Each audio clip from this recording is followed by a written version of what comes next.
કે ઋણ ઉતારો.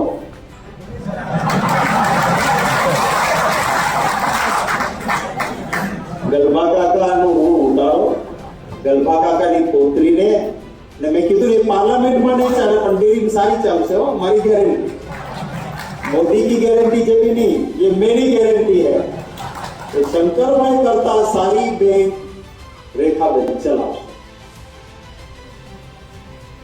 અત્યારે તો એ ડેરીમાં સારી ડેરી ચલાવશે. એ ડેરીની કે બેંકની અંદર, કારણ કે આ લડાઈ એક વ્યક્તિના અહંકારની હતી. એક વ્યક્તિના અહંકાર સામે બધું જ હતું. અને ખૂબ મને આનંદ એ વાતનો છે કે અહંકારને ટક્કર મારીને જ્ઞાનીબેનને સાંસદ બનાવ્યા.